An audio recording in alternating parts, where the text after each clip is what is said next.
মধ্যপ্রাচ্যের পরিস্থিতি যখন প্রতিদিন নতুন নতুন দিকে মোড় নিচ্ছে, ঠিক সেই সময়ে আন্তর্জাতিক বিভিন্ন গণমাধ্যমে হঠাৎ করে একটি চমকপ্রদ খবর সামনে এসেছে। ইরান নাকি তাদের অত্যাধুনিক কারার ট্যাঙ্ক উত্তর কোরিয়ায় পাঠানোর পরিকল্পনা করছে। বিষয়টি যেমন অবাক করার মতো, তার থেকেও বেশি রহস্যে ভরা। কারণ এখন পর্যন্ত ইরান এই ট্যাঙ্ক বিশ্বের কোনো দেশের কাছেই বিক্রি করেনি। আর এই খবর প্রকাশ হওয়ার পর থেকেই গোটা মধ্যপ্রাচ্যে নতুন করে আলোচনা শুরু হয়েছে। এই খবরটি এমন এক সময় সামনে এসেছে যখন মধ্যপ্রাচ্য আগেই উত্তেজনাপূর্ণ অবস্থার মধ্য দিয়ে যাচ্ছে। তাই স্বাভাবিকভাবেই প্রশ্ন উঠছে, ইরানের মতো একটি দেশ কেন তাদের অন্যতম উন্নত ট্যাঙ্ক এত দূরের একটি দেশে পাঠাতে আগ্রহী হবে? এটি কি শুধুই সাধারণ সামরিক সহযোগিতা, নাকি এর পেছনে রয়েছে আরও বড় কোনো কৌশল? ইরানের তৈরি কারার ট্যাঙ্ককে অনেকেই মধ্যপ্রাচ্যের অন্যতম আধুনিক যুদ্ধ ট্যাঙ্ক হিসেবে বিবেচনা করে। দেখতে অনেকটা রাশিয়ার বিখ্যাত T-90 ট্যাঙ্কের মতো হলেও ইরানের দাবি এটি সম্পূর্ণ তাদের নিজস্ব প্রযুক্তিতে তৈরি। এই ট্যাঙ্ক ঘন্টায় প্রায় 90 কিলোমিটার গতিতে চলতে পারে, যা একটি ভারী যুদ্ধ ট্যাঙ্কের জন্য বেশ দ্রুত। ফলে এটি দ্রুত অবস্থান পরিবর্তন করতে পারে। ফলে যুদ্ধক্ষেত্রে স্যাটেলাইট দিয়ে এটাকে ধরা মুশকিল হয়ে দাঁড়ায়। এই ট্যাঙ্কের সবচেয়ে গুরুত্বপূর্ণ শক্তি হলো 125 মিলিমিটার স্মুথবোর কামান।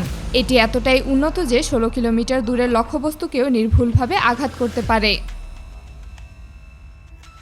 বিভিন্ন প্রতিবেদনে এমনও বলা হয়, এই ট্যাঙ্ক শত্রুপক্ষের হেলিকপ্টার, এমনকি নিচু উচ্চতায় ওরা কিছু যুদ্ধবিমানকেও টার্গেট করার সক্ষমতা রাখে। আরও একটি উল্লেখযোগ্য দিক হলো, এই ট্যাঙ্কে এমন প্রতিরক্ষা প্রযুক্তি রয়েছে যা শত্রুর ছোড়া মিসাইল মাঝপথেই প্রতিহত করতে সক্ষম। এছাড়া এর বডি তৈরি করা হয়েছে শক্ত ইস্পাত দিয়ে, যা 6 ইঞ্চি পুরু বলে বিভিন্ন প্রতিবেদনে বলা হয়েছে। ফলে ছোট বা মাঝারি ধরনের বিস্ফোরণ সহজে এটাকে ক্ষতিগ্রস্ত করতে পারে না। সাধারণভাবে অনেক আধুনিক ট্যাঙ্ক সব ধরনের পরিবেশে সমানভাবে কাজ করতে পারে না, বিশেষ করে মরুভূমির মতো কঠিন অঞ্চলে। বিভিন্ন প্রতিবেদনে বলা হয়েছে, ইরান এটাকে এমনভাবে তৈরি করেছে যা মধ্যপ্রাচ্যের তীব্র গরম ও কঠিন আবহাওয়ার মধ্যেও দীর্ঘ সময় ধরে কার্যকরভাবে কাজ করতে সক্ষম।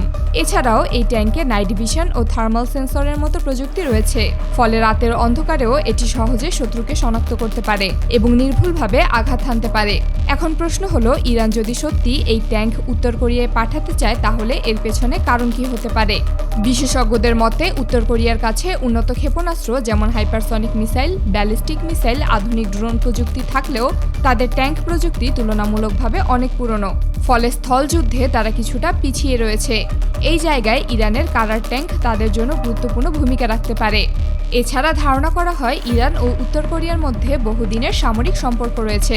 অতীতেও তারা বিভিন্ন প্রযুক্তি বিনিময় করেছে বলে বিভিন্ন প্রতিবেদনে উল্লেখ করা হয়েছে।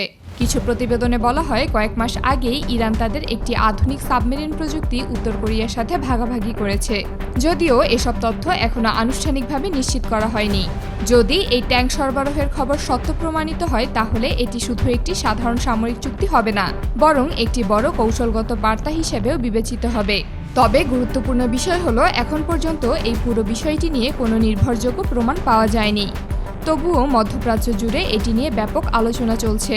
এর কারণ হলো, এমন একটি উন্নত ট্যাঙ্ক যদি সত্যি উত্তর কোরিয়ার হাতে পৌঁছে যায়, তাহলে তারা তাদের স্থলভিত্তিক সামরিক শক্তি আরও কয়েকগুণ বাড়িয়ে নিতে পারবে। এখন আমাদের অপেক্ষা করা ছাড়া উপায় নেই। দেখতে হবে ইরান বা উত্তর কোরিয়া এই বিষয়ে কোনো আনুষ্ঠানিক বক্তব্য দেয় কিনা। ততক্ষণ পর্যন্ত এটি একটি রহস্য হিসেবেই থেকে যাচ্ছে, যা প্রতিনিয়ত নতুন নতুন প্রশ্ন তৈরি করছে। হয়তো খুব শিগগিরই পরিষ্কার হয়ে যাবে, এই খবরটি শুধুই গুজব ছিল নাকি এটি একটি বড় কৌশলগত পরিকল্পনার সূচনা।